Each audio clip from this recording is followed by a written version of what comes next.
Buenas tardes, bienvenidos a la Casa de América.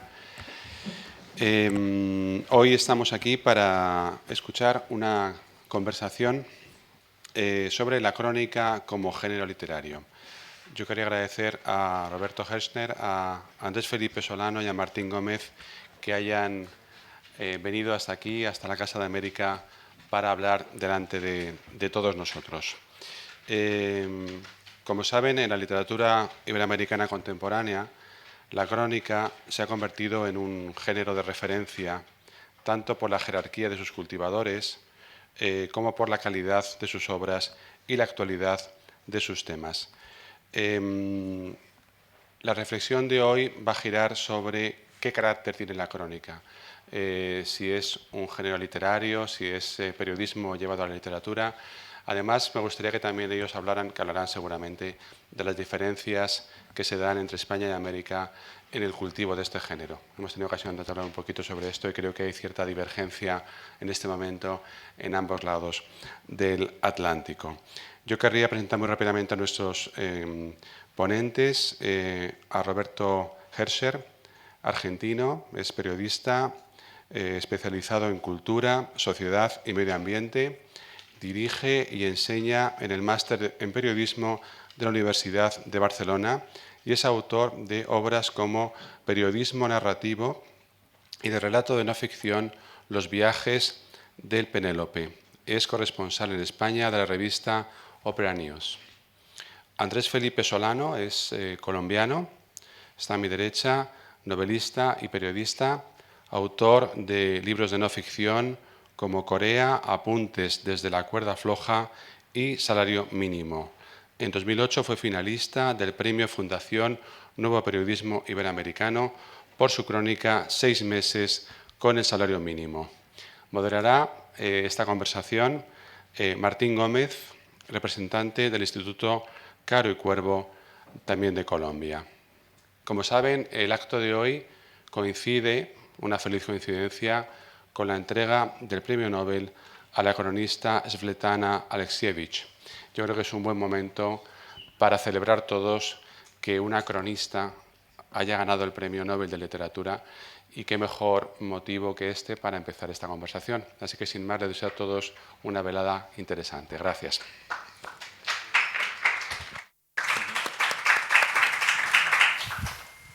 Hola, buenas noches. Yo en primer lugar quisiera agradecerle a Casa de América por recibirnos en este espacio y por abrir este ciclo con esta conversación.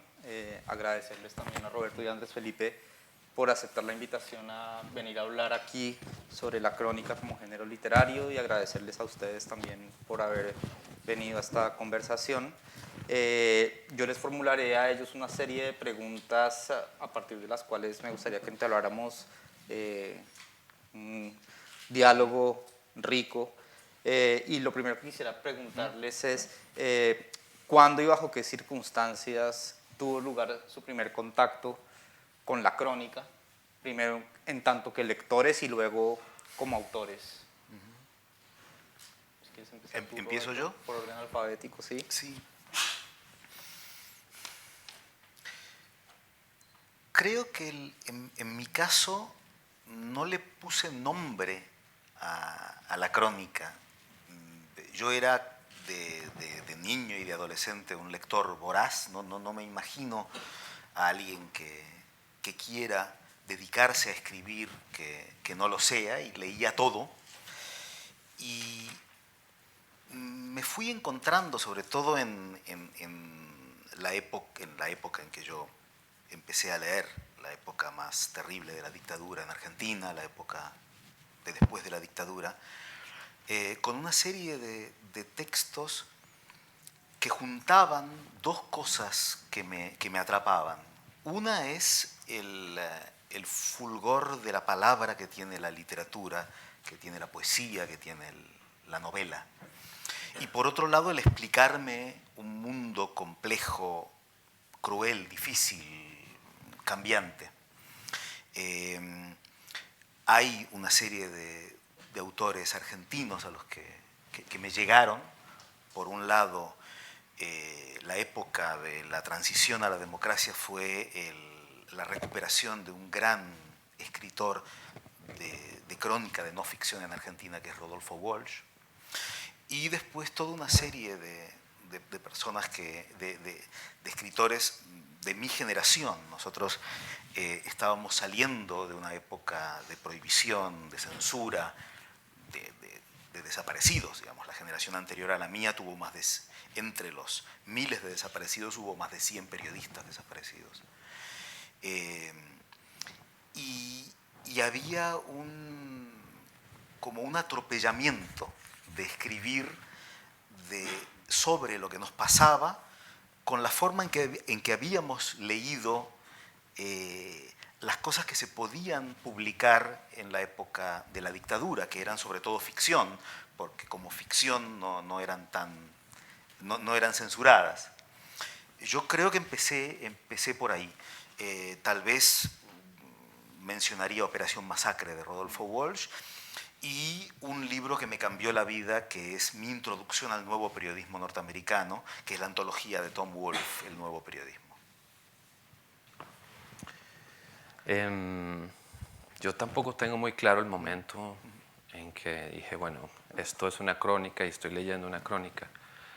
Yo crecí en una casa de familia de clase media, y los libros que habían eran libros de ocasión o muchas enciclopedias. Mi mamá era adicta a las enciclopedias. Cuando yo repasé las enciclopedias y descarté los libros que no me interesaban leer, la tercera opción era leer el periódico, y que siempre pues llegó puntualmente a mi casa, y de hecho era una gran alegría cuando yo lo podía leer primero que mi papá. Me acuerdo que me sentía muy bien haberle ganado como esa pequeña batalla.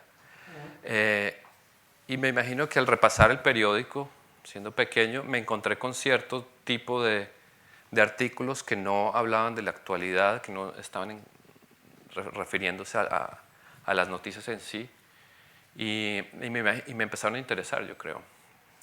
Usualmente en el domingo, en el periódico El Tiempo, en esa época, aparecían este tipo de publicaciones. Quizás después en la universidad,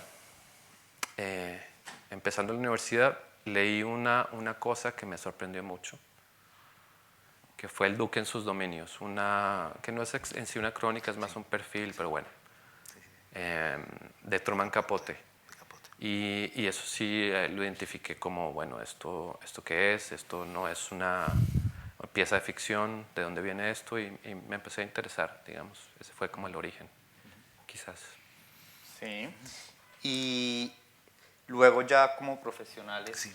¿qué los llevó a empezar a escribir crónicas y cómo fueron sus primeras experiencias desde el punto de vista del proceso y desde el punto de vista del resultado? En mi caso fue el intentar luchar en vano para escribir lo que yo veía que aparecía en las portadas y en los lugares destacados de los diarios, en vez de escribir como me salía, que era contar historias. Yo siento que ahora tal vez, sobre todo en América Latina, ya no hay esta lucha, ¿no? El ser cronista, el contar la realidad, lo que pasa, como si estuviera uno contando un cuento, tiene sus sitios, tiene sus medios, está establecido y está aceptado. Pero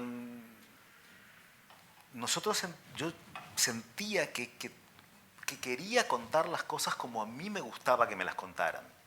Yo creo que una parte de la búsqueda de toda persona que escribe es tratar de escribir aquello que le gusta leer. Y yo creo que ese fue el camino. Hubo algunos momentos, para mí, dos cosas que me tocó cubrir en los años 80 cuando empezaba en periodismo. Era el movimiento de los derechos humanos, las Madres de Plaza de Mayo, los familiares de desaparecidos, tratar de buscar formas de hacer honor a las historias terribles que me estaban contando, que me estaban dando. Me daba cuenta de que la gente que había pasado cosas terribles se abría a mí como periodista y me estaban dando algo valioso y yo no podía hacer cualquier cosa con eso. Y en segundo lugar, esto para mí fue una búsqueda de hacer algo con las voces, de meterme a contar las historias de la gente que me las contaba en mi trabajo periodístico. Y otro de las herramientas de la crónica, que es la descripción, me vino por esta especialidad que yo tomé en los inicios de mi carrera, que es el periodismo de medio ambiente. Hubo un viaje que yo creo que me cambió. Me invitó Greenpeace a ir, como el primer periodista, a ir a un lugar en medio de la Patagonia, ni donde están las montañas bonitas, ni donde está el mar, sino en el desierto del medio, en un lugar que se llama Gastre, en la provincia de Chubut, en donde estaban haciendo el basurero nuclear. Y Argentina es una pequeña potencia nuclear en Sudamérica, y yo me encontré con un mundo completamente desconocido, y tenía que tratar de encontrar formas de contar eso que veía, y me venían a la cabeza las novelas, la literatura que había leído, y de ahí fui buscando también la literatura de no ficción para tratar de encontrar formas de contar mundos como el de un señor al que el de Greenpeace le decía, ¿cómo vas a aceptar que vengan a contaminar, a meterte basura nuclear? Y él le decía, ¿y usted qué me da? ¿Usted tiene idea de cómo es mi vida acá? ¿Quién vino antes a ofrecerme algo antes que viniera a ofrecerme, que el gobierno viniera a ofrecerme ser el basurero nuclear? Con lo que mencionó el director de la Casa de América, me acordé de eso porque leí hace poco el libro de Svetlana Alexievich, Las voces de Chernóbil, que tal vez podemos hablar de eso después. Y en ese momento, ¿cuáles y cómo eran los espacios para publicar esas historias de la forma como tú dices que querías contarlas en Argentina en los años 80? Yo creo que había había más espacios para innovar que los que nosotros mismos tomábamos. Yo escribí 2 versiones de eso. Yo empecé trabajando en un diario en inglés que se llamaba el Buenos Aires Herald, que había sido importante como diario independiente en la época de la dictadura. Pero me pareció que yo quería publicar algo distinto y publiqué en un diario que estaba naciendo en ese momento, que se llamaba Página 12. Página 12 yo creo que fue un soplo de aire puro, combinó lo que traían la gente de los herederos de Walsh, Tomás Eloy Martínez, Osvaldo Soriano,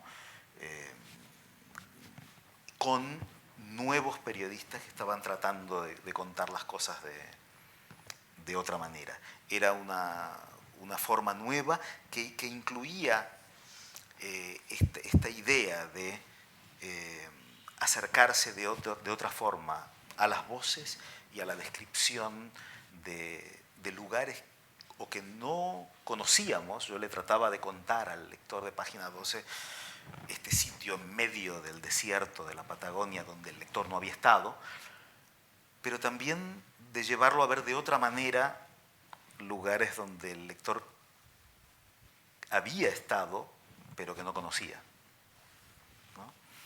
Creo que ese fue hace tiempo que no pienso en ese momento, pero yo creo que al menos en Argentina los 80 fueron una época de gran cambio y en donde se juntaron estos dos grupos, novelistas, poetas. Digamos, en la redacción de Página 12 se juntaban Tomás Eloy Martínez, Soriano y Juan Gelman, el gran poeta, escribiendo periodismo desde la poesía. En mi caso, bueno, yo estudié literatura y recuerdo que el último semestre estaba totalmente aterrado de salir al mundo laboral y no quería embarcarme en una maestría y en un doctorado, no quería buscar esa clase de escampadero, pues así lo veía yo. Y una profesora me dijo que estaban buscando a alguien que escribiera crónicas en la revista Cromos, que es una revista colombiana muy vieja, creo que va a cumplir 100 años o algo así, que ha pasado por muchas etapas, pero en ese momento había una especie de resurgimiento con la revista y no estaba asociada como lo puede haber asociado la generación anterior a Reinas de Belleza y Farándula. Y era el único espacio en Colombia en ese tiempo, en el año 99 entré, donde se podían escribir este tipo de textos, aparte pues de los periódicos. Y así presenté una entrevista y llegué e intuitivamente empecé a escribir textos. Y también empecé a viajar mucho, porque era uno de los más jóvenes de la redacción y los otros periodistas ya no estaban cansados, no querían andar más de viaje. Y tratando de escribir estos textos, por ejemplo, me acuerdo de tratar de escribir sobre la primera etapa de la Vuelta a Colombia. Acompañé a los ciclistas en su recorrido. Entendí que me faltaban muchas más herramientas para poder contar esas historias. Y así empecé a buscar pues, lo poco que podía, porque en ese tiempo pues, el alcance de Internet no era ni mucho menos como el de ahora, en el año 2000. Entonces busqué referencias, fui a librerías, bibliotecas y así empecé a leer a Soriano, por ejemplo. Sí. Había leído sus novelas, me han gustado mucho, pero no conocía sus textos periodísticos y al leerlos me di cuenta que él marcaba un camino que yo quizás podía seguir. Hasta que un día por fin me di cuenta que había hecho una crónica cuando pude contar la historia del último día de un director de teatro que se murió muy joven y fue una noche trágica, murió. Y me di cuenta que había hecho una crónica por fin ahí. Cuando salió publicada la leí y dije, bueno, esto es algo diferente a lo que he venido haciendo. Y no sé si relacionaste a Soriano con el tema de hablar de otra forma del deporte. Para nosotros fue alguien que nos enseñó que se podía hablar de fútbol literariamente. Sí, totalmente. Eso fue lo que me sorprendió más de él. Sí. Y después me encontré con un texto que también, me acabo de acordar, que también fue un sacudón muy importante, que es una crónica de Gonzalo Arango, que era un poeta nadaísta colombiano de los años 60, 70. Y es la visita a un campeón de ciclismo, Cochise. Y lo visita en su casa y simplemente está charlando con él en su casa y un poco como que se emborrachan durante la entrevista y él decide contar todo esto, incluir incluso la borrachera y sus impresiones de borracho sobre Cochise y el final él sale ya muy prendido, con mucho alcohol en la cabeza y remata describiendo el jardín de Cochise. Eso también me sorprendió muchísimo, me dije ¿cómo es posible que esto se pueda hacer? Y empecé a buscar más cosas y sí, se podía hacer y empecé a aplicarlas. Me acuerdo que me emborraché con un veterano de la guerra de Corea. Bueno, él era un borrachín también, me puso aguardiente a las 10 de la mañana Y yo dije, bueno, vamos. Y ahí salió una crónica, también de mis primeras cosas, pues que ahora recuerdo que siento que tienen como un valor específico. ¿Y estabas tomando nota No, no, ¿sabes? Sí, porque uno Nunca he después tomado tantas notas. Creo que soy una persona muy atenta a los detalles y generalmente, quizás por mi personalidad, las personas tienden a hablar más que yo a hacer preguntas y yo soy un buen escucha y tengo buena memoria. Entonces, muy pocas veces saco grabadora o tomo notas, a menos de que sea algo muy específico, y son notas mentales, sí. Y las de ese día, pues bueno, fueron especialmente... Si no, no hubieras entendido tu Sí, propia pero creo letra. que al salir de la casa, como a la 1 de la tarde, que salí borracho, sí me tocó anotar como un par de cosas. Sí. Bueno, ahora, hace un momento antes Felipe habló de algo que tiene que ver con mi siguiente pregunta y es que mencionó las herramientas cuando estaba hablando de sus inicios en la revista Cromos. Entonces, yo quisiera preguntarles a ambos cuáles serían los ítems que forman parte de su caja de herramientas a la hora de enfrentarse a la escritura de sus crónicas.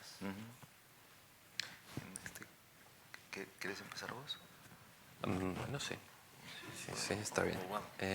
Ya que estamos.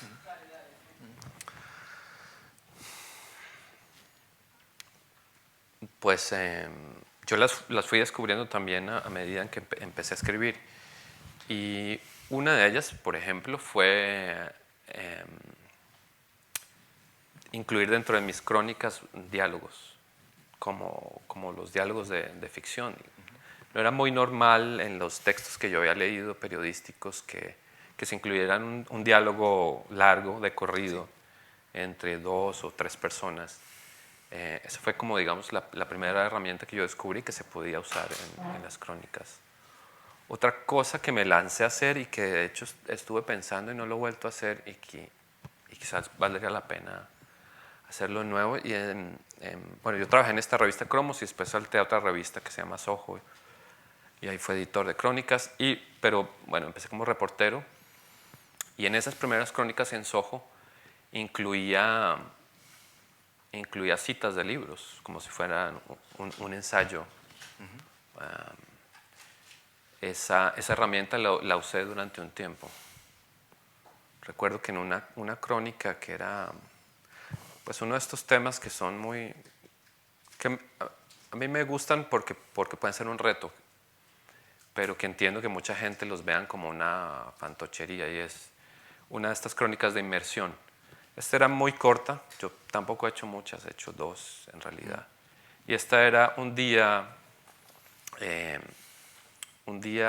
bueno, lo titularon un día como ciego, pero en realidad era un día sin ver. Y estuve todo un día vendado y acompañé, mi guía durante ese día fue un ciego de nacimiento. Bueno, conté un poco lo que pasó ese día, eran muchas impresiones obviamente olfativas, auditivas, pero terminé citando un libro y que de hecho es un cuento de Raymond Carver que se llama Catedral, en la que un ciego visita a una pareja y es amigo de la esposa y la esposa se va a dormir y el esposo se queda con el ciego. Están viendo televisión y el ciego le pide a este tipo, al dueño de casa, que le describa qué está viendo, y le describe una catedral y le dice que lo ayude a dibujar la catedral un poco. Sacan papel y lápiz y lo dibujan. Entonces incluí esa escena de un cuento de no ficción dentro de este texto. En esa medida creo que mis herramientas vienen de muchos lados y son muy arbitrarias, por decirlo así.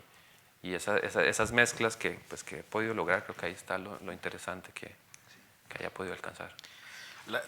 Decías 2, así, crónicas en profundidad, de inmersión. Sí, esta pues fue un día en realidad que yo no Y la otra es la del Y sueldo la mínimo. otra es la del salario mínimo. Sí, que es mucho más complicada, sí. Estuve 6 meses trabajando en una fábrica de Medellín, como obrero, en una bodega. Y alquilé una habitación en un barrio popular que se llama Manrique, que es un barrio muy grande igual, donde muchos obreros textiles se habían asentado desde los años 40 en Medellín.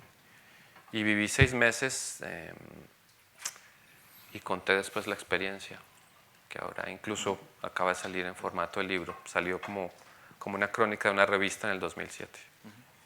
Pero las dos tienen, digamos, hay un, perdón, Sí, me tómatela. pongo, Sí. porque es un tipo de crónica especial en donde uno no es, no vive las cosas como un ciudadano, como una persona y después las cuenta, ni tampoco ocupa el papel de un personaje, del personaje del periodista, sino que en ambos casos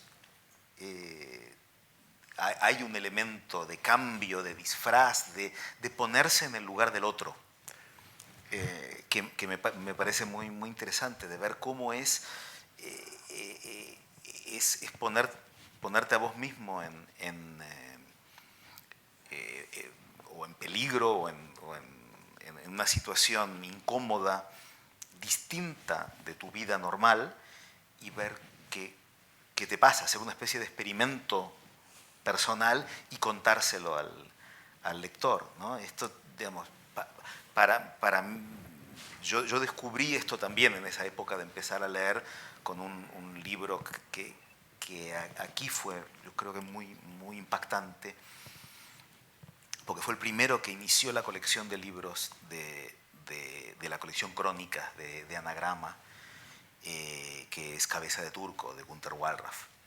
Y después de Wallraff, que siguió, digamos, disfrazándose de turco y después de periodista sensacionalista y después de negro, hay como una serie de relatos que me parecen muy interesantes, que tienen que ver con el acercarse a la vivencia, a la experiencia del otro, ¿no? Hay dos, no sé si los conoces, de Vivir con el sueldo mínimo. Uno Sí, de sí. Bárbara Ehrenreich.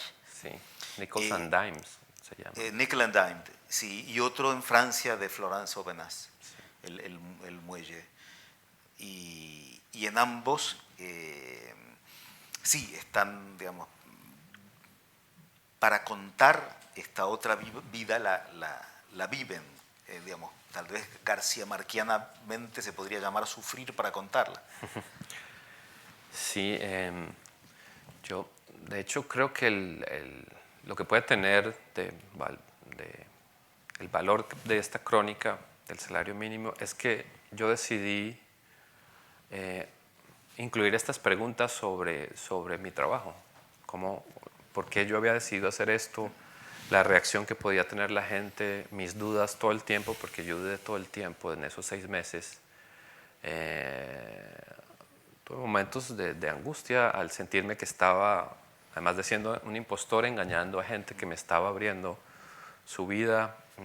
Incluí todas esas dudas dentro de la crónica y creo que esa carga de honestidad le hace entender al lector un poco de qué se trató mi trabajo. Ahora, espérate. No, porque hace poco alguien me preguntó, salió este libro hace un par de meses, y me preguntaba, bueno, ¿y qué tanto tiene de ficción esta crónica? Y yo me indigné, fue mi primera reacción, yo dije, no, nada, yo fui un obrero. Pero después me puse a pensar y quizás los 6 meses, el experimento entero, ponerme yo como alguien que no era un obrero en su vida real, tiene un poco de esa creación ficticia. O por lo menos tiene, tal como yo lo veo, esa carga literaria del deseo de ser otro. Que yo, pues, en mis novelas lo he experimentado, pero en una crónica ese, digamos, deseo literario se deslizó hacia un trabajo totalmente periodístico. ¿Y descubriste algo que no esperabas o que no sospechabas?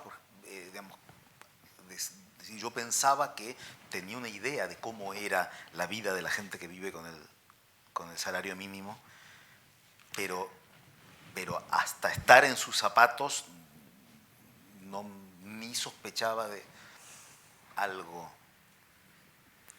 No, quizás todo lo contrario. Quizás todo lo contrario. Lo que yo me había imaginado, precisamente así vivía la gente. Y el reto era contar la vida normal de alguien. Había sido un poco más fácil tirar de las historias un poco de Medellín violentas, Sí.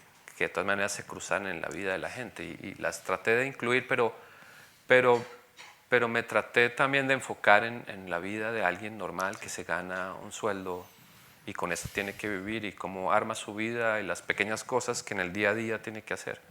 Esos pequeños heroísmos, digamos. Sí. Una pregunta, dentro de esa cajita de herramientas, ¿qué lugar ocupan elementos como el exhibicionismo? Y cuando digo el exhibicionismo me refiero a, concretamente en salario mínimo, hay una exposición muy fuerte, es decir, hay un relato de sus miedos, sus dudas, momentos de pues, emociones muy intensas, muy profundas, en donde usted está poniéndose en evidencia y está diciendo, pues, este soy yo frente a esta situación y frente al lector, ¿sí? Y en qué momentos, luego en otras crónicas o en otros proyectos, pues usted decide tomar una distancia y mantenerse tras bambalinas y que la acción hable por sí misma y que haya una especie de filtro.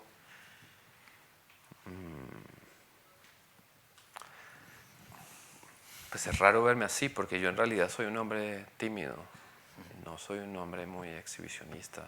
Pero obviamente tiene una carga grande este trabajo y sobre todo yo creo que tú alcanzaste a leer el otro libro que he publicado que se llama Corea, Apuntes desde la cuerda floja, que narra un poco mi vida. Yo viví en Corea hasta hace poco, mi primer año de vida en Corea con mi esposa. Bueno.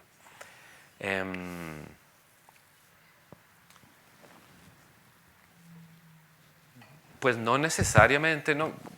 Quizás si solo he hecho dos crónicas de este corte, no me veo como un periodista que necesita exhibirse o que para plantear lo que quiere plantear. Eso fue como un trabajo muy específico, como yo lo veo. Digamos, de pronto en esta nueva versión, difiere un poco en la de 2007 porque la estructura cambió, pero también apuntalé a ciertas reflexiones sobre el propio trabajo y lo que significaba estar haciendo eso, pero no por un deseo exhibicionista, no lo veo así, pero entiendo que se puede ver así. Sí. No, y yo lo digo desde el punto de vista no de entender el exhibicionismo como algo que premeditadamente busque despertar el morbo en el lector, sino como decir, este soy yo y así me presento y así usted me está viendo y aquí yo estoy poniendo en evidencia pues todo este flujo de cosas Sí, que hay en mi interior. Como te decía antes, creo que ese fue el camino que encontré para decirle al lector, para tratar de que entendiera por qué yo había hecho tal trabajo y por qué había escogido hacerlo y qué significaba haberlo hecho. Siento que si no hubiera deslizado ese tipo de reflexiones, el lector sí finalmente habría cerrado la crónica diciendo, bueno, pero este tipo igual volvió a su vida a los 6 meses a ser un periodista y dejó hasta un montón de gente que tiene que ganarse el salario mínimo y ya. ¿Qué sentido tiene esto? Esa fue la manera que yo encontré pues, de reflexionar sobre el propio trabajo. Y después de esos 6 meses en Medellín, después de escribir esa crónica, unas semanas después, y luego después de retomar y hacer de nuevo este trabajo para sacar este libro Salario Mínimo, ¿cómo es esa implicación personal con ese trabajo, con esa experiencia y con esa gente que lo recibió en Medellín, con la que convivió en Medellín, con la que estableció vínculos afectivos? Pues yo justo antes de decidirme convertir la crónica en libro, había trabajado el libro de Corea con Leila Guerrero, que fue la editora pues, de este proyecto. Y quizás ella fue la que abrió un poco la puerta a este tipo de reflexiones más personales, porque en realidad el libro que yo tenía planteado en Corea era simplemente como algunas crónicas y contadas desde mi perspectiva de extranjero en un país asiático.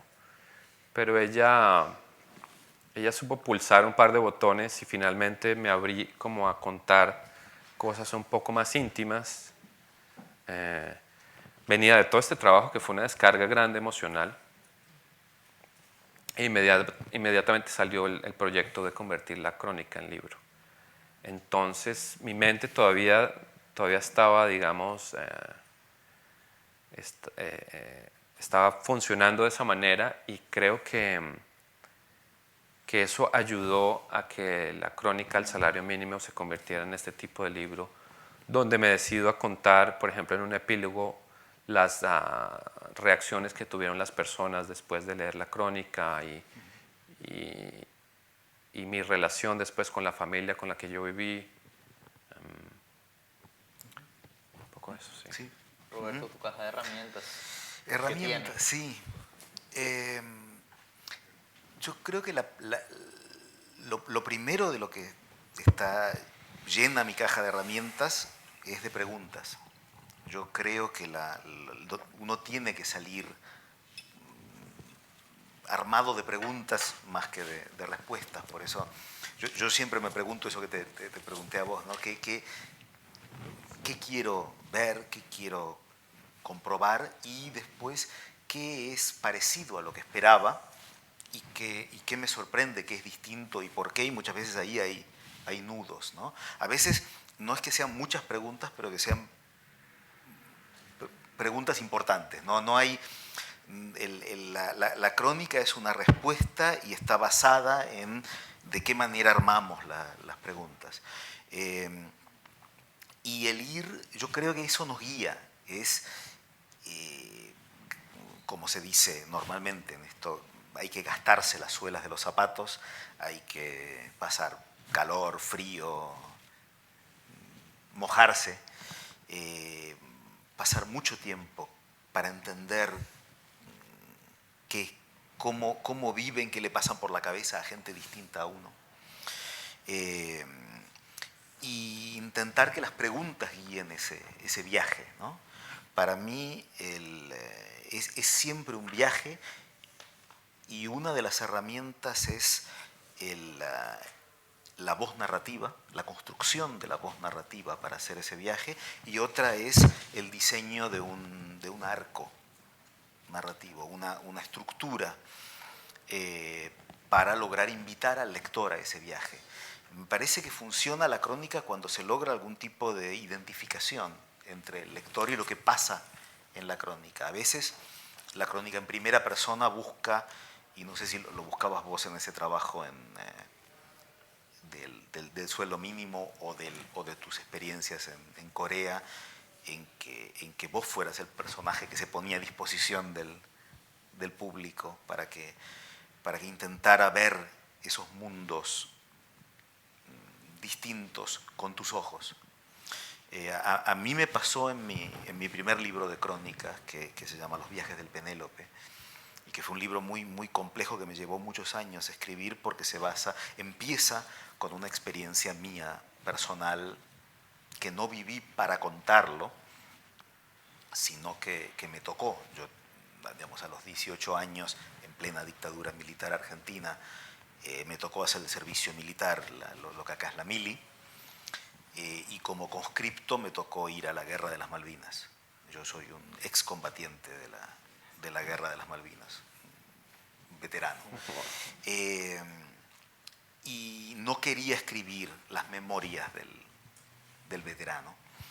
Y 23, 24 años después de la guerra decidí contar la historia de los otros, lo que yo había hecho de años de escribiendo y leyendo y enseñando crónica, me hizo ver que lo que tenía que contar no era en realidad lo que incluía lo que me había pasado a mí, pero tenía que acercarme a la historia de los otros.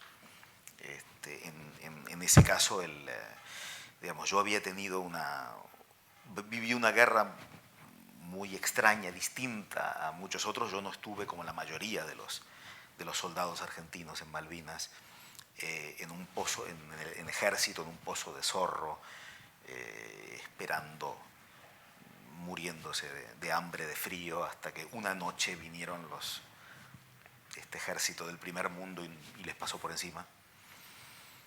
Yo estaba en la Marina y a mí me tocó, cuando hundieron al crucero General Belgrano y la Armada Argentina se retiró al puerto, tomaron pequeños barquitos de los isleños y a mí me tocó el más pequeño, era un velero de madera de 16 metros de eslora, construido en 1927, el barco menos militar que haya existido jamás. Y yo me fui a buscar a mis compañeros del Penélope, a cada uno de ellos, y volví a las Malvinas y me encontré con una gente que había visto en la guerra pero que no había conocido, y volví a reconstruir la historia de este barco, y contando la historia del barco estaba contando no era un autorretrato, era mi viaje para entender lo que me había pasado. Siento que ahí pude poner en práctica herramientas. Me sirvió tener 20 años de cronista. Un tercio del libro es producto de una semana en las Malvinas. Van los aviones los sábados y vuelven los sábados. Y en una semana me dediqué a escuchar a la gente. Cuando publiqué el libro, en Argentina me decían, pero si esta gente no habla, no nos habla, no nos quiere hablar. Yo, bueno, ¿y tú qué le preguntas? Y me dicen, bueno, le pregunto qué piensan de la soberanía argentina, qué piensan de la guerra. Yo les digo, bueno, cuéntame tu vida. ¿Cómo fue tu infancia? El capitán del Penélope, al que nosotros le sacamos el barco, era un isleño que vivía en una islita desolada. Una vez su hermana se cayó, se rompió el brazo, tuvieron que prender una fogata para que los vieran de la costa y pudiera venir un barco a buscarla para llevarla al hospital. Esa era la vida de la gente allí. Yo vuelvo al tema de las preguntas. Y yo creo que en ese, que puede ser, yo me veo también un poco como vos, como tímido de natural, pero interesado en los demás. Que creo que la gente percibe si uno quiere escucharlos, realmente está preguntando para entenderlos y para saber o no. Y yo creo que esa es la herramienta principal. Bueno, y eso me lleva a una siguiente pregunta, parte de lo que has dicho tú, y es si siguen algún método para escribir sus crónicas. En caso de ser así, si podrían explicarnos brevemente en qué consiste este método, teniendo en cuenta pues, que no es solo escribir, sino tener un trabajo de campo previo, un acercamiento, o en el caso que mencionaba Andrés Felipe, una inmersión en relación con el tema de la crónica. Sí. Creo que, digamos, cuando hay algo muy acotado, con poco tiempo y para una revista o un medio en particular, uno tiene que tener un plan minucioso y decir, bueno, yo me imagino que voy a contar esto, esto y esto y esto, estas son las preguntas y voy a conseguir las respuestas. Cuanto más amplio es el proyecto, muchas veces yo creo que es pasar mucho tiempo, tratar de ganarse la confianza de la gente, estar presente en muchas escenas, tener claro qué es una escena. Yo creo que en esto los estadounidenses teóricos y cultores del nuevo periodismo tienen claro de que la base de la crónica es la escena. ¿Qué es una escena? ¿Cuándo comienza? ¿Cuándo termina? Yo normalmente cuando trato de enseñar esto a los alumnos del máster les digo, mira, imagínate, la escena es, se abre el telón y ¿qué ves? Y muchas veces, una de las formas que uso para intentar saber por dónde empezar a escribir una crónica es empezar con una escena que se entienda pero no del todo, que deje más preguntas que respuestas, que llame la atención, que cause extrañeza, que uno dice, sí, sé lo que estoy viendo, pero no lo termino de entender. Quiero que me lo expliquen. Y esa escena, en esa escena está condensado el centro, el núcleo, la parte dura de lo que pasa. Está pasando algo en un lugar entre unos personajes, el diálogo es fundamental para esto. Y me parece que para mí yo busco comenzar con una escena que tenga esto, que genere las preguntas cuya respuesta sea el camino que seguirá después la crónica. A mí quizás me pasa lo contrario. Lo que me mueve es la adrenalina de no saber lo que me voy a encontrar. Entonces, y trato de investigar, bueno, en general, lo menos posible sobre el tema de la crónica que he decidido realizar. Y bueno, eso a veces da resultado, otras veces no.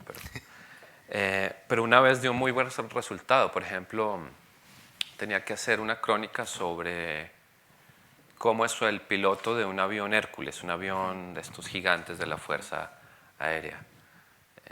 Y tenía que acompañarlo durante su día normal de trabajo desde Bogotá a dejar a unos soldados al sur de Colombia y bueno, se movía por otros lados. Y a mitad de la crónica, a mitad del día de trabajo de él, me di cuenta que en realidad, bueno, este tipo sí tenía un trabajo como piloto y todo, pero también era un tipo que conocía muy bien dónde se podía almorzar en Colombia, en ciertas partes de ciertos pueblos que él visitaba. Y era un poco un gourmet. Me decía, mira, si tú quieres almorzar en el Amazonas, un filete de pescado tal, ve a este restaurante. Si quieres almorzar sopa de mariscos en el Chocó, almuerza ahí. Y eso me di cuenta en el almuerzo con él. Y la crónica se rearmó a partir de sus gustos gastronómicos, además de un coronel que había pues, bombardeado varias veces campamentos guerrilleros, bueno, y en fin. Entonces ese elemento sorpresa me mueve mucho, me mueve muchísimo, en general.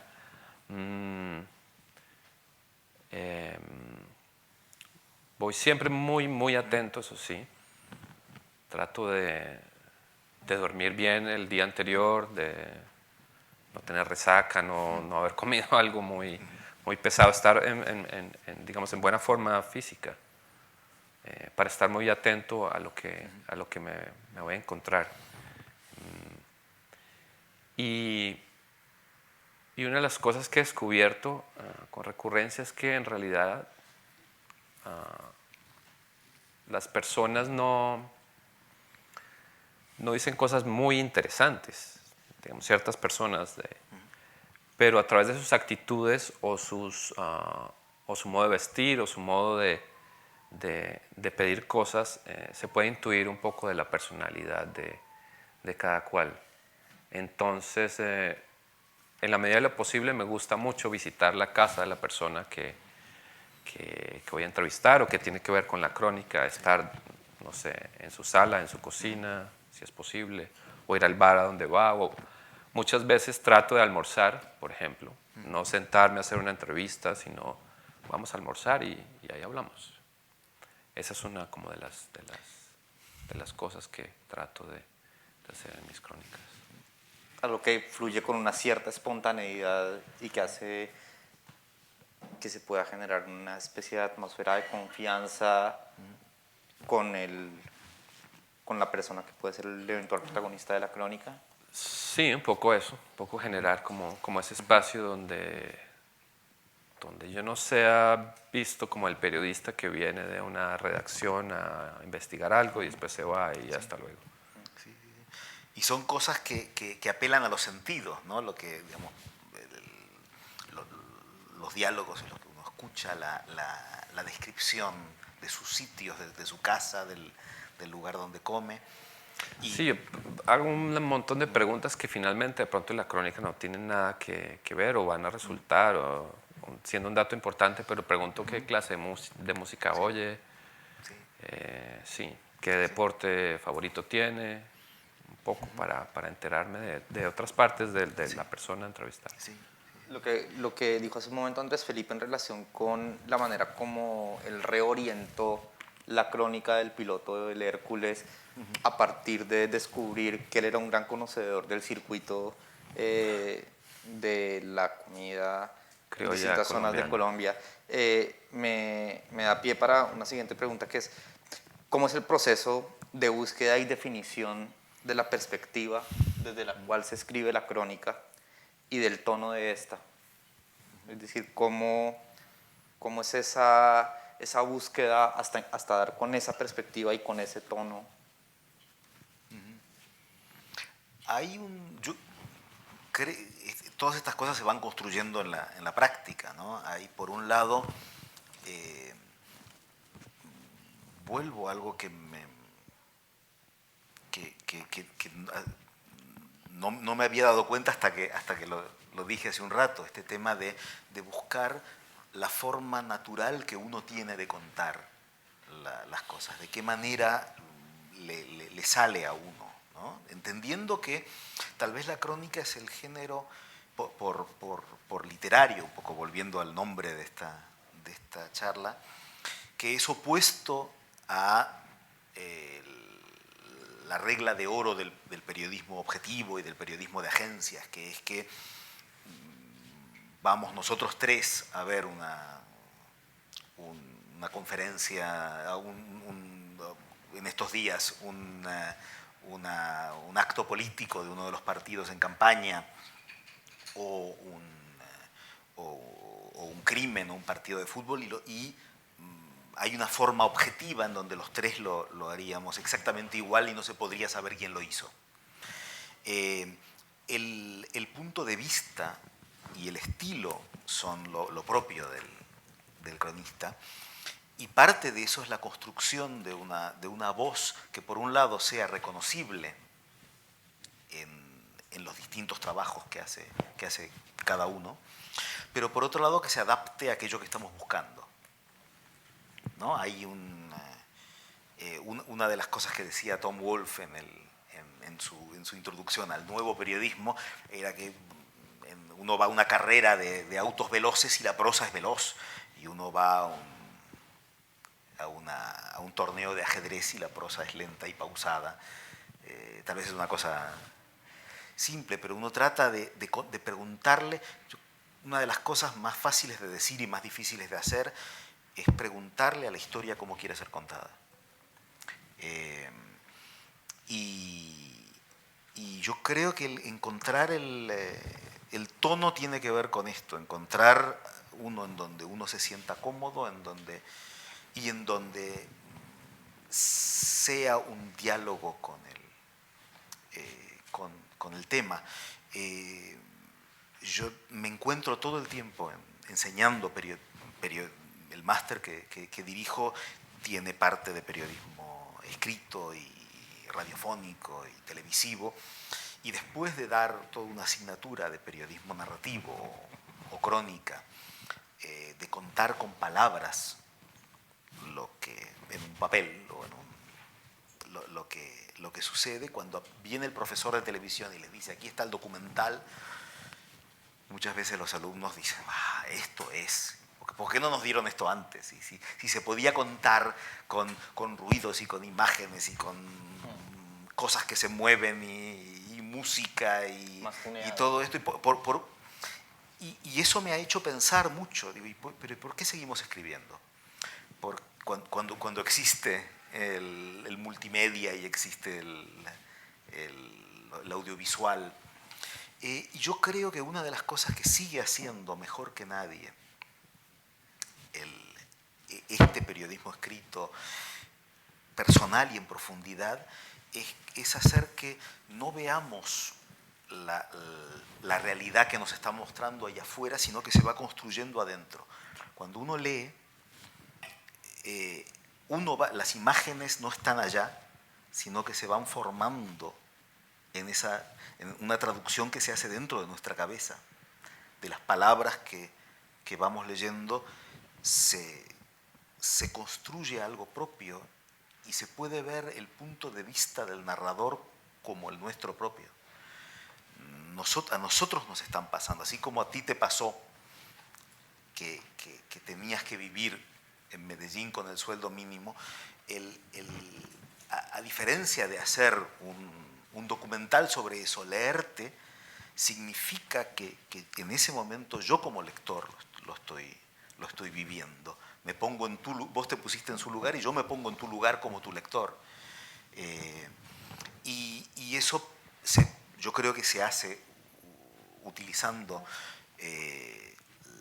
las voces, los monólogos interiores, la forma de contarse cada uno su propia vida y también las descripciones que puedan hacerse con lo que se ve y con lo que se oye, que es lo audiovisual, también con los otros tres sentidos.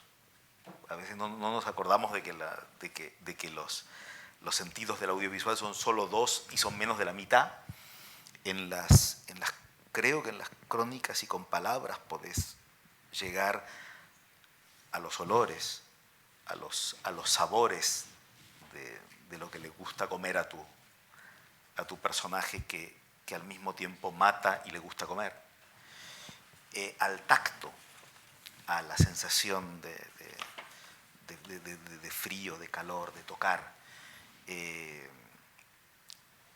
que son esos otros tres sentidos en los que la palabra escrita está a igual distancia que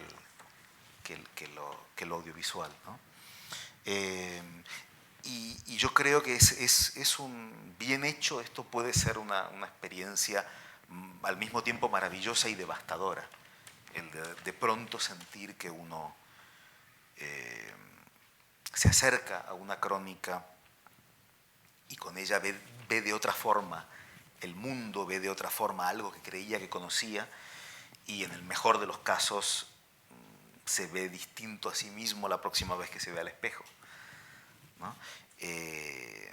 Y yo creo que todo eso se puede todavía hacer encontrando una voz para contar y poniendo una palabra tras otra. No, yo creo que el tono y la estructura básicamente lo dicta cada historia. Yo al principio empecé a hacer crónicas y descubrí una manera de hacerlas y muy pronto me aburrí porque había encontrado una pequeña fórmula que sabía que estaba funcionando, por lo menos al editor de la revista donde trabajaba le parecían buenas, pero yo me empecé a aburrir y ahí fue donde empecé a armar esa caja de herramientas que finalmente es útil en ese último paso también, de definir el tono y la estructura. Y abrí tanto el compás que, por ejemplo, decidí hacer algo en una crónica en la que estaba... Fue una crónica que era acompañar a una patrulla de medicina legal y hacer levantamiento de un cadáver y estar con ellos toda esa noche y finalmente esperar hasta que la familia podía recoger a su deudo. Yo, bueno, estuve ahí en el levantamiento del cadáver, me imaginé un poco lo que podía ser la crónica, no era muy diferente, pues era una historia de un chico, un delincuente joven. Y sentí hasta las 3 de la mañana que esta historia ya había sido escrita y estaba un poco angustiado. Y a las 3 de la mañana, bueno, finalmente me dijeron, no va a pasar nada más acá, está en medicina legal, el médico no puede hacer nada ahora, vuelva a las 7 de la mañana. Fui a mi casa, me dormí y tuve un sueño con esta persona, con el muerto. Sueño muy corto, era simplemente que estaba siendo perseguido por un perro y finalmente terminaba, bueno, donde lo encontraron. No era un sueño muy largo, pero ahí entendí que quizás este pequeño elemento podía darle una vuelta a la crónica y me lancé a usarlo.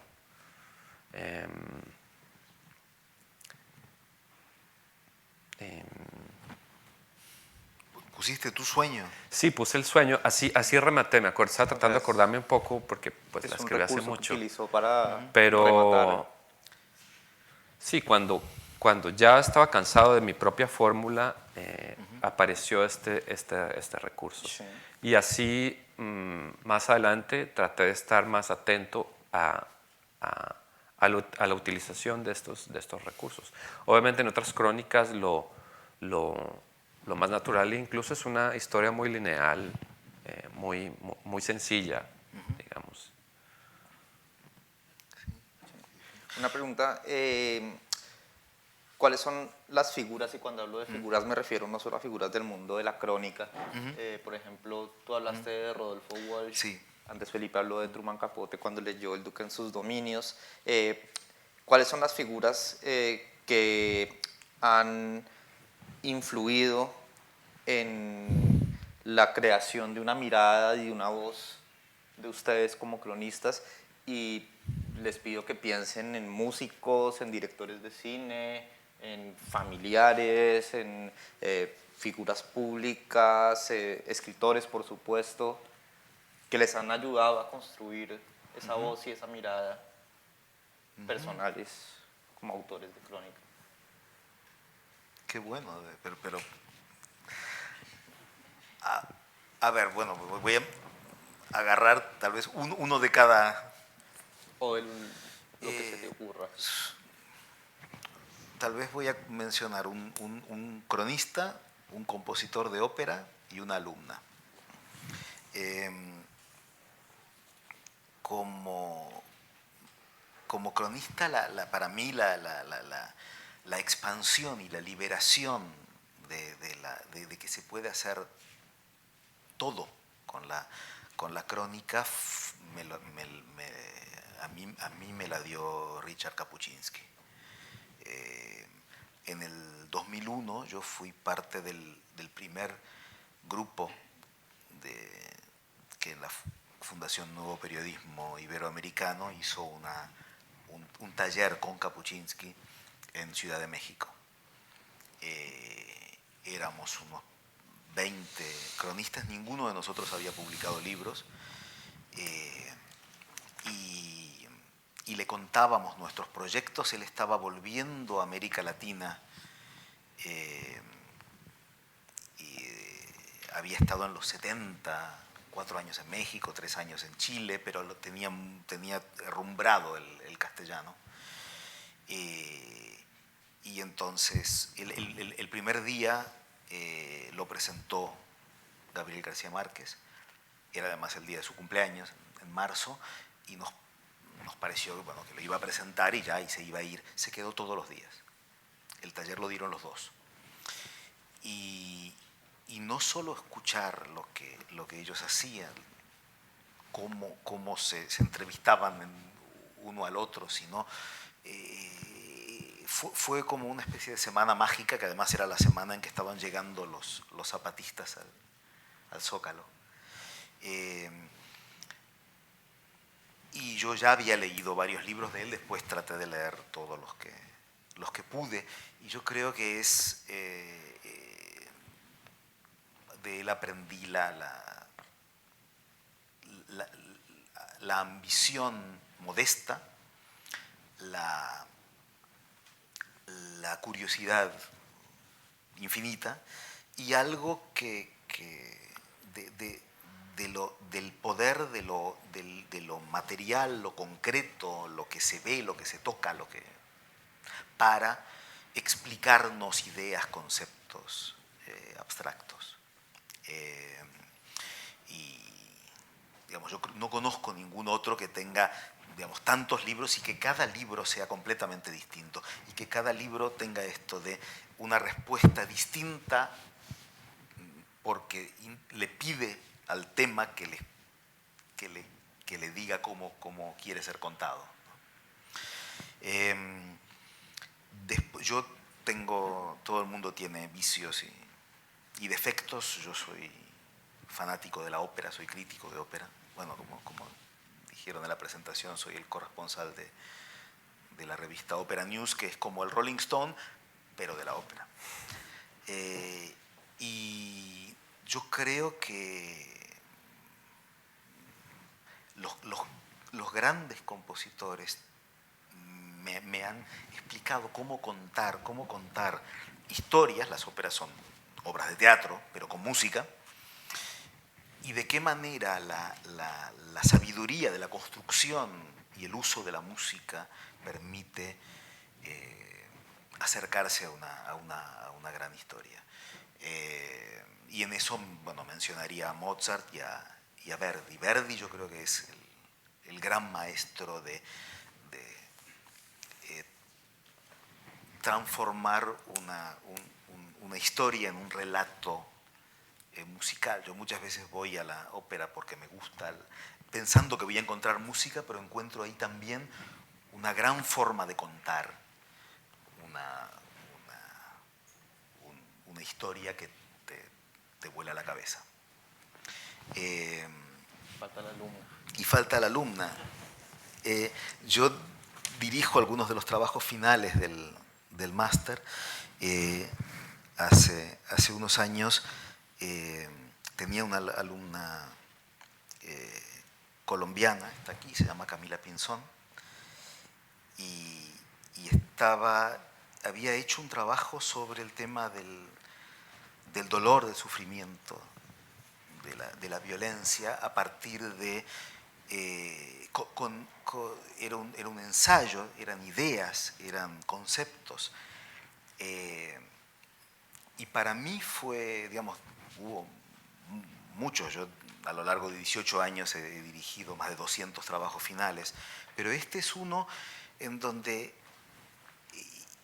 íbamos buscando una forma en que mediante la narración, mediante algo que se contaba, llegáramos al fondo del dolor y de la sanación del dolor. Venía, como ustedes, de un país terrible y casi intolerablemente violento, Colombia.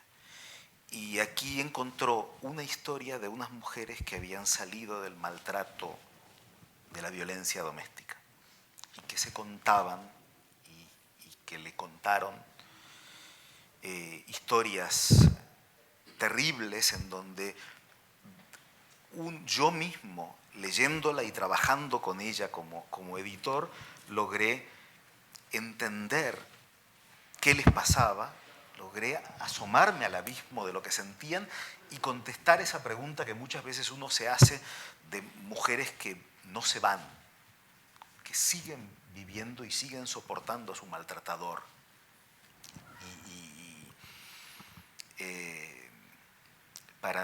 Para mí fue un trabajo que me emocionó porque vi esa transformación de partir de ideas, de conceptos, de un trabajo previo. Ya venía con una tesis muy buena que utilizaba los relatos de filósofos, de sociólogos, de antropólogos, para contar, digamos, los datos de esa violencia. Y siento que juntos hicimos el camino de que pudiera contarlo como lo hace la crónica, desde adentro y metiendo al lector adentro. Gracias, Camila.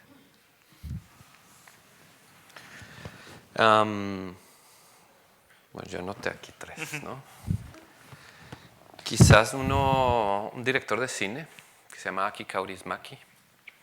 Es un director de cine finlandés y puedo haber aprendido un poco de él a narrar los tiempos muertos de las personas, Sí. las horas en que no pasa mucho. En sus películas en realidad pasa poquísimo, pero uno siempre está muy atento a lo poquísimo que pasa. Digamos, esa tensión la pude haber, ojalá, bueno, aprendido de él, y pequeños momentos de solidaridad entre las personas. También estar atento sobre todo en la crónica del salario mínimo. Creo que puede estar el rastro de él. Un escritor que fue premio Nobel en el 76, creo, Saul Bellow, que no es muy leído ahora, pero a mí me gusta mucho. Y me di cuenta que su manera de escribir los personajes es increíble y he tratado de plagiarlo directamente. Me acuerdo que describiendo las piernas de una mujer decían que era como un gato hidráulico, así. No sé cómo se diga aquí el gato para ¿cómo se dice? Para cuando uno se le pincha la rueda Sí, del exacto. Y se del sube. coche y Que es así, sí. exacto. Entonces las piernas de ella eran así. Ya, 2 palabras y ya con eso queda clarísimo. Sí. De Beaulo quizás su capacidad descriptiva de los personajes en 2 palabras, algo así. Y de Gaitales, que fue un libro que me encontré muy joven, después ahora ha sido publicado últimamente acá, pero yo lo encontré en la universidad, estaba todavía, y lo leí en mi mal inglés, después lo pude volver a leer de nuevo en un inglés mejor y bueno, ahora en español, que se llama Retratos, creo, ¿no? Sí. Sí. Los retratos y encuentros, ¿no? Sí. El original es Fama y Oscuridad. Fama y Aquí se llama Oscuridad. Retratos y Encuentros. Retratos de traducido. encuentros, sí. Sí, y a través de estas crónicas sobre deportistas e íconos populares en general, me di cuenta que bueno, muchas de las historias son atractivas per se, pues cuentan una vida que va desde la pobreza a la victoria, a la tragedia, pero más allá de eso también hablan de un momento social de un país. Y después de leerlo traté de ubicar un par de personas que podían contar un poco cierto momento también. En Colombia hice un par de crónicas sobre por ejemplo, Regina Once. ¿Cómo describir a Regina Once? ¿Cómo? Una política bruja. Sí. Hay un gran cronista actual colombiano que yo admiro muchísimo, que es Alberto Salcedo Ramos, y que tiene... Me lo acordé por el tema el nombre del libro sobre Kid Pambelé, se parece un poco al de Telecel. Sí. Y creo que logra, ¿no?, hacer eso. Yo creo que es de mi generación, yo creo que soy un poquito mayor que ustedes, es uno de los que nos marca el camino, ¿no? Porque hace esto, porque se acerca a estos fenómenos populares que creemos que conocemos y nos los hace ver de otra manera, ¿no? A mí no me gusta nada el boxeo, pero extrañamente me gustan las crónicas de boxeo de Salcedo. Sí. Yo quisiera llamar la atención sobre un detalle que mencionó nuestra anfitriona Ana María Rodríguez antes de empezar, y es que hoy es un día especial porque hoy se le entrega el premio Nobel a una periodista bielorrusa.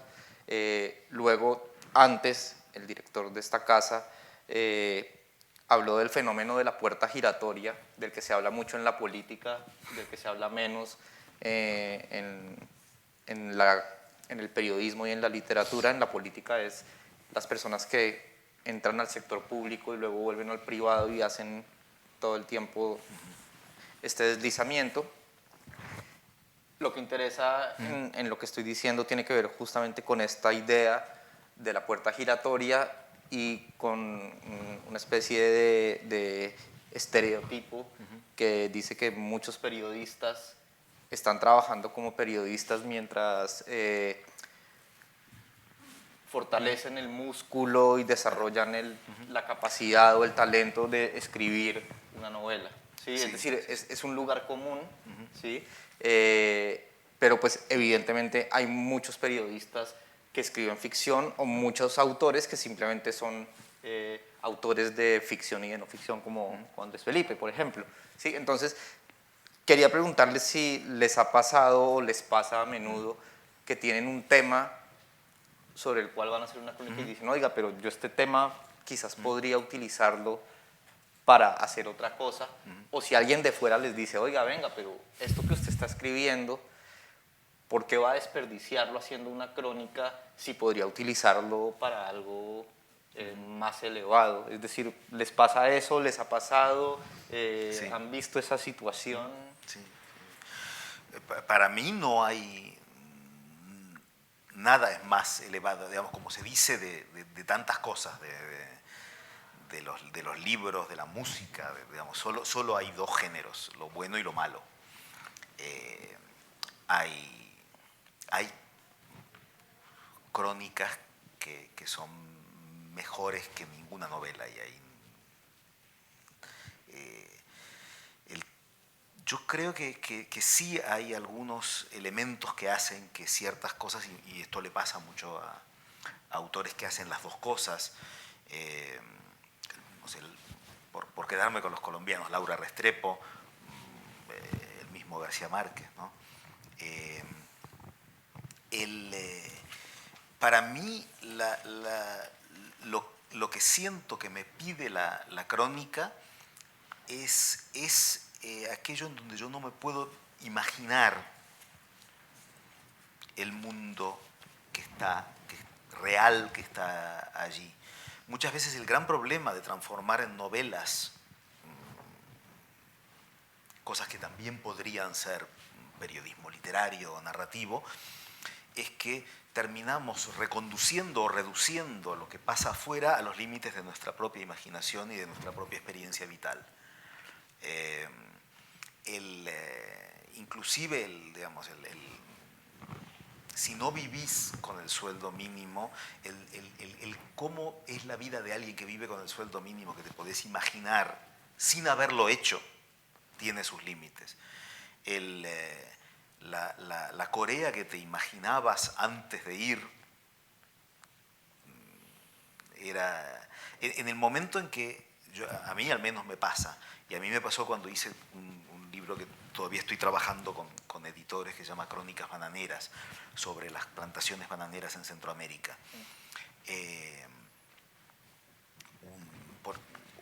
Entrevisté a una sindicalista bananera y me contó la infancia de una niña bananera.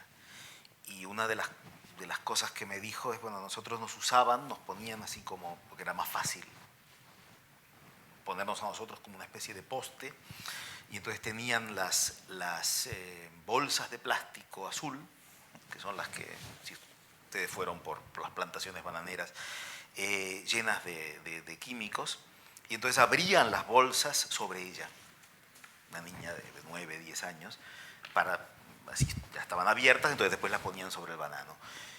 Y como en tantas otras veces, yo dije, esto no me lo podía haber imaginado nunca. Tal vez es un límite de mi propia imaginación, ¿no? Obviamente no soy novelista. A mí, una de las cosas que yo entrevisté a Kapuscinski en Barcelona, años después de este taller, y junto con una gran cronista y colega que es Gabriela Wiener. Y entonces fuimos los dos, estábamos representando una revista maravillosa dirigida por Juan Gabriel Vázquez, Lateral, que ya Difunta revista. no existe más. Y Gabriela y yo hacíamos una sección que se llamaba Sin Ficción. Y entonces le preguntamos a Kapuscinski, ¿y usted por qué no escribió novelas? Y nos miró casi con extrañeza, diciendo, ¿y para qué? Si hay tanto, digamos, hay tantas cosas que todavía no he escrito de lo que... La realidad está, ¿no? Está allí, y yo creo que el caso de Svetlana Alexievich, que quiero ponerlo en contexto también. El año pasado ganó el premio Cervantes Elena Poniatowska. Y Elena Poniatowska es autora de novelas, pero para mí es una maestra y modelo para periodistas en un género muy parecido al de Alexievich, que es el testimonio, que es la historia oral construida con los relatos polifónica. Sí, y que yo creo que es interesante. Ese es el auge de la consideración literaria de la crónica, ¿no? El premio Cervantes del año pasado y el premio Nobel de este año, y el valor de escuchar y de construir arte con lo que te cuenta la gente. Bueno, yo a los 21 años caí en ese juego soberbio de decir, sí, yo voy a ser periodista un tiempo y después voy a pasar a hacer mis novelas. De hecho, la persona que me entrevistó para mi primer trabajo me preguntó eso. Bueno, ¿y usted cuánto tiempo se va a quedar? Yo le dije, no, 1 año. Yo voy a ahorrar y después me dedico a hacer mis libros de ficción, que es lo que importa. Obviamente me tragué mis palabras porque eso fue en el 99 y todavía escribo crónicas. Me parece muy bien. Pero más allá de eso, creo que a mí me gusta estar en ese limbo entre periodismo y de hecho yo pienso en ficción y no ficción. Simplemente soy un escritor que a veces escribe en ficción y otras veces no ficción. Y esa doble condición me sigue sorprendiendo mucho. Por ejemplo, en mi segunda novela, en un momento de atasco que tenía que contar la historia de un ciclista, que es como un personaje importante en la novela, se me ocurrió que la manera de contarla era a través de una crónica. Entonces usé todas las herramientas de las que hemos hablado e investigué y bueno. Y finalmente la segunda parte de esa novela es como una crónica, como si hubiera sido publicada en una antología de crónicas en el año 90 en Colombia.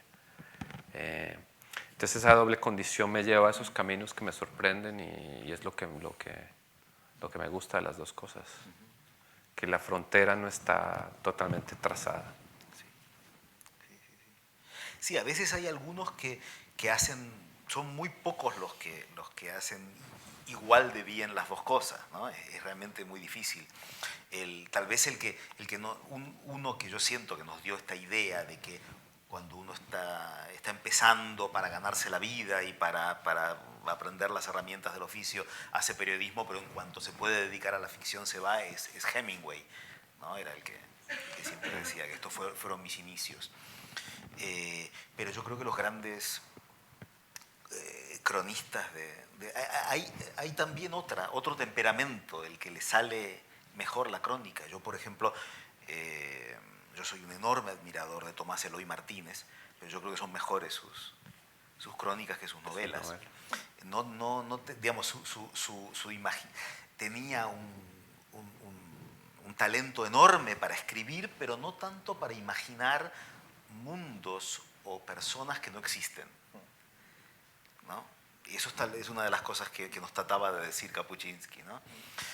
A veces uno puede ser una maldición el decir que tenés que pasar a la novela, porque escribís muy buenas crónicas, porque sabés describir lo que ves, pero en el momento en que no ves, te quedás ciego. Y para mí es muy interesante el caso de uno de los grandes cronistas de ahora, que es Martín Caparrós, que él se ha puesto a la tarea de escribir un año una crónica, otro año una novela y así. Y yo creo que él en un principio pensaba que iba, digamos, que le gustaba y seguía haciendo crónicas, pero que las novelas eran los que le iba a dar Pues sus gloria. crónicas son mejores, ¿no? Pero las crónicas son mejores. Sí, sí, sí.